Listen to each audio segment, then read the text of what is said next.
Supreme court کے 5 جج ہیں. آپ بتائیں کہ اس ترازو کے ترکڑے میں 5 کا وٹا مزنی ہوگا کہ 3 کا.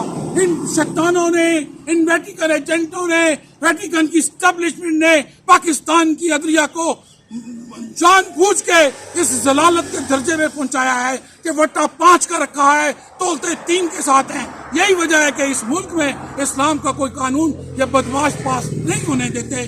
یہ بات ہمارے پارلیمنٹرین کو، ہمارے قومی اسمبلی ممبران کو، ہمارے صوبائی اسمبلی ممبران کے علم میں ہونی چاہیے، کیونکہ ان کے ٹھپے سے یہ بدماشی کی جا رہی ہے. کیا یہ ثبوت نہیں ہے کہ پاکستان کی ساری سیاسی جماعتیں فیل ہو چکی ہیں؟ ان کو پاکستان، اصل پاکستان کے بارے میں وہ جانتے نہیں ہیں. اگر وہ جانتے ہیں، سیاسی جماعتیں تو فیل ہو چکی ہیں، اب کون آئے جو اس کو یہ ٹھیک؟ بڑا آسان ہے. ہماری جماعت، ہماری تحریک پاکستان کی ہر جماعت کے بانگ دول کہتی ہے کہ اسلام کے قوانین نافذ کیے جائیں. تو جو طریقہ میں نے بتایا ہے، قائد اعظم محمد علی جناح رحمۃ اللہ کی اکلوتی منسٹری کو بحال کیا جائے.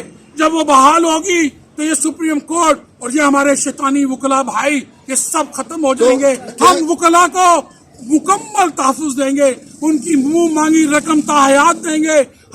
ہم ججوں کو تاحیات جتنی تنخواہ کہیں گے اتنی دیں گے، لیکن اس کے بعد یہاں صرف قاضی عدالتیں قائم کی جائیں تاکہ قاضی عدالتوں سے ایک دم ہر عام و خاص کو انصاف ملے. ہم نے پاکستان کے نظام کو بدلنا ہے. ہماری پوری قوم تیار ہے. اگر کوئی تیار نہیں ہے تو اسٹیبلشمنٹ نہیں ہے.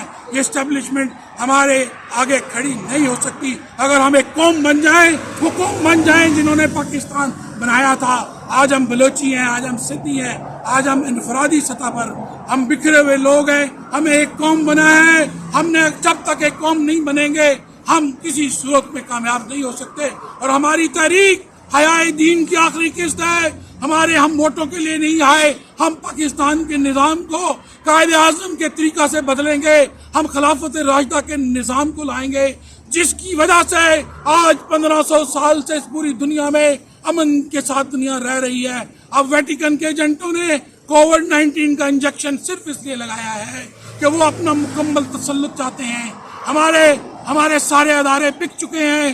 آج دیکھ لیں، اتنے بڑے اسلام آباد میں کوئی شیطانی میڈیا ہمیں کور کرنے نہیں آیا، کیونکہ یہ ان کے غلام ہیں. یہ ان کی اجرت پر رہنے والے یہ 2 ٹکے کے ملازمین ہیں. ان کا کوئی ایمان نہیں، ان کے اندر کوئی غیرت نہیں. ہمیں کسی کو نیچا دکھانا نہیں. ہمیں اپنی قوم کو اپنے گریبان میں چھانک کر ہم نے کلمہ پاکستان کے مطلب کلمہ کو ہم نے قائم کرنا ہے. کلمہ طیبہ تو ہم سب نے پڑھا ہے، عمران خان نے بھی پڑھا ہے، لیکن ہم ساری قوم انکلوڈنگ عمران خان شجرہ طیبہ کی آبیاری کرتے ہیں، شجرہ خبیثہ کی آبیاری کرتے ہیں. کسی نے آج تک شجرہ طیبہ کی آبیاری نہیں کی.